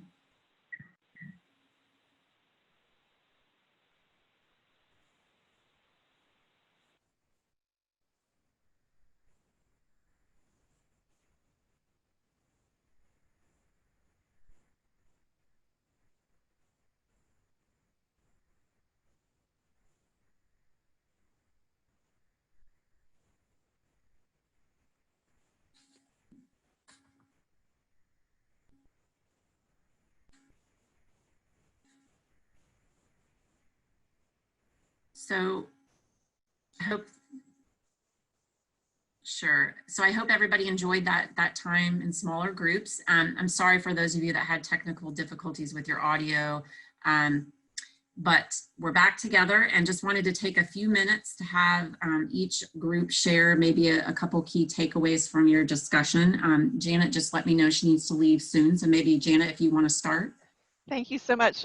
We actually had some good discussions, some things that, you know, I hadn't thought about with how to modify, but we said, for example, some of the activities we can take, and we could just virtually get the kids to walk through it, like take cameras and take pictures, or the teacher can take the kids, for example, on a walk through the yard and kind of do a tree hike that way, or have the kids go out there and get pictures.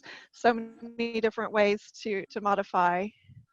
But our question was, and I should jump in because this is affecting us all, what's classroom going to look like if the kids can't move? What our journey may be looking a little bit different if we have to keep the kids separated and seated. So we talked about some of the things we'll be facing. And thank you guys so much. Great. Thank you, Janet. Appreciate that. How about Kirsten's group? So we talked about some ways to do it virtually, also having virtual field trips before an activity. I know with the We All Need Trees, there are lots of videos that show products being made from start to finish, and also incorporating historical context into the tree cookie activity, and adding art connections and writing connections in each of the activities. Wonderful, great. Bringing in the multidisciplinary aspect of PLT, that's wonderful. How about Suzette's group?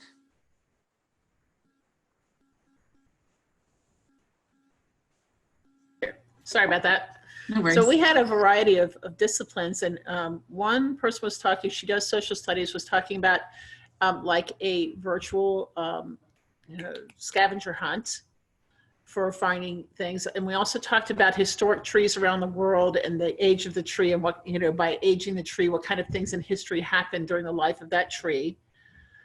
We talked about, for our pre-K person, about taking home activities, like letting the kids know about activities like, say, that the tree cookie, the family tree cookie, or the research about the Web of Life stuff, taking that home and having a family discussion with it at home, and then having the kids come back and do show and tell. So that we thought was, because, the little kids, it's a little harder with that kind of an activity. And then we had a person who does larger group activities. So she had like groups of 40 or more. So, and they're in person, like a summer camp thing. So modifying for that kind of a situation, especially like you can't have that many tree cookies, but then using the make your own tree cookie, it obviously is adaptable for large groups. So she's got to consider large groups when she does things. And that was one thing that could be adapted for that. Wonderful, thank you. And Kirsten just wrote in the chat box, and I was going to mention that there is a Nature Activities for Families guide available on the PLT website. I know that they're getting ready to revise it, but there is a great version available. You can download individual activities as PDFs, so there are ways to provide simplified versions of these to families, so that's great. Okay, and then how about Karen's group?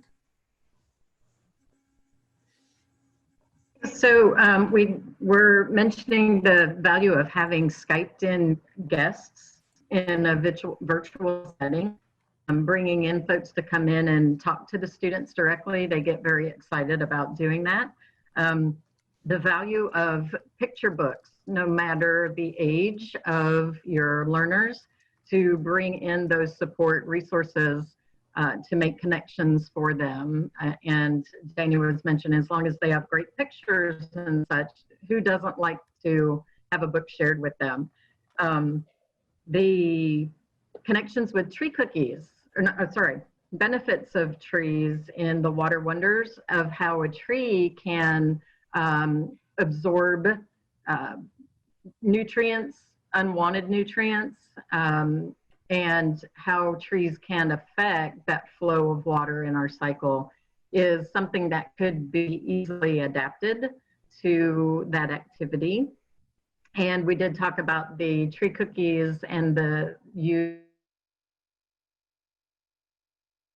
timelines, creating timelines through that. I think that was about it, amongst many other details of conversation. It was a good discussion. Thanks, everybody. Wonderful. Thank you all so much for sharing your ideas. I love to hear all the different creative ways. We're just going to wrap up with a quick tour of the Florida PLT and National PLT website. And just show you how to access some additional resources. As was mentioned earlier, when I contact you with an email later this afternoon, I'm going to be providing you with a link to a Google Drive where you can download many of the resources shown today. So those tree product cards, the Web of Life ecosystem cards, the Water Wonders station signs, etc. So that'll all be available to you on Google Drive. On the Florida PLT website, for those of you that are formal educators, I just wanted to make sure that you are aware of how to access the standards correlations that were mentioned briefly earlier. So if you go to the menu and then select curriculum, there are summaries of all the different curriculum materials available for different age groups. I heard somebody is pre-K, there is an early childhood program as well. Today, we have focused on the pre-K through 8 environmental education activity guide, but there are many other resources available through PLT. But if you go to our standards correlations page here, the pre-K through 8 guide is the first guide mentioned. There's an introduction that explains how the correlations are organized, and then you can either download the correlations in a PDF or an Excel format, whichever you are more comfortable working with. But when you download it, I'll just scroll down to one of the activities that we did today. We all need trees. So you'll see that within We All Need Trees, The standards are organized by grade level and subject. So if you are looking for a specific standard, you can search for that standard and it will show you every activity that correlates to that standard. And so we just want to make sure that you have that resource available to you. And please let us know if you have any questions about using that or any other problems with that. I'm going to share with you afterwards also all the different ways you can stay in touch with Florida PLT and National PLT, but I also wanted to quickly show you that the National PLT website, when you access the online course, you will be creating an account on the website. Doesn't cost any money to create an account. As you see, I already have one created, so I'm just going to log in, but you're going to go to this link that says PLT workshop information, and you're going to click on that, and you're going to create an account. I have an instruction sheet that tells you step-by-step how to do this. But I just wanted to show you that once you log in, there's these different green bars on the side that provide you with different options. I wanted to specifically show you this tab, Accessing Resources for PLT Lessons. As you see, all the different curriculum guides are listed separately. If we go down to the pre-K through 8 guide, and then select one of the activities that we did today, Water Wonders.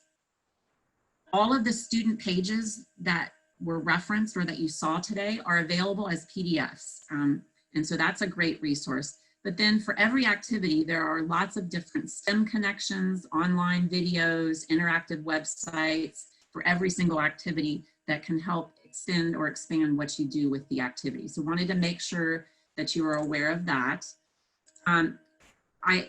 When you get access to the online training that will be provided to you this afternoon, you are going to get a copy of the ebook.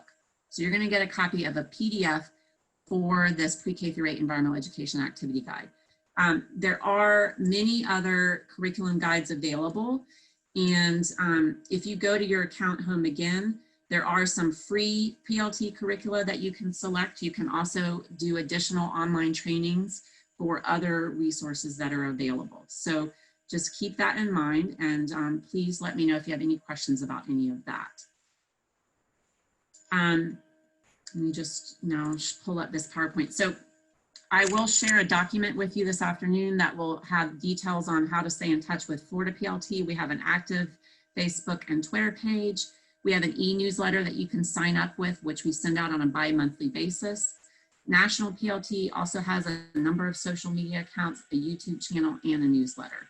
So I'll send information on how to sign up for those. So a brief recap of today. We learned a little bit about PLT, went on a virtual tree idea hike, experienced activities from the PLT guide, discussed and shared ideas, and explored resources available. So what's next? There is this online course is self-paced, so you can do it on your own time, at your own pace. It has 4 modules, a welcome to PLT. You're going to experience another PLT activity in the course called How Big is Your Tree? You're going to receive access to the ebook, as I mentioned, which is going to include a hike through the guide. So you're really going to dive into exploring what each activity entails and how to use the indices and the appendices in the guide to find the right activities for your needs. You're going to complete a brief training action plan and an evaluation. When you do the final step, which is the evaluation, there is an option to say that you would also like to have a hard copy guide of the guide mailed to you. And so we just ask for you to provide your mailing address on that evaluation if you would like that guide. You will get a certificate automatically upon completion of the online course. And please do contact me with any issues or questions. So you're going to receive 2 emails this afternoon. One from me with detailed instructions on how to use your access code for the online course and with all the resources from today's training. And another is going to come directly from information@plt.org. And that's going to have a specific access code for you to access the online course. So be looking for both of those emails. If you don't get them or you're having any problems, please do contact me. And that's it for today. I wanted to thank all of our participants so much for joining us today, for staying on a little bit longer, and also our facilitators for their amazing work in putting this virtual training together.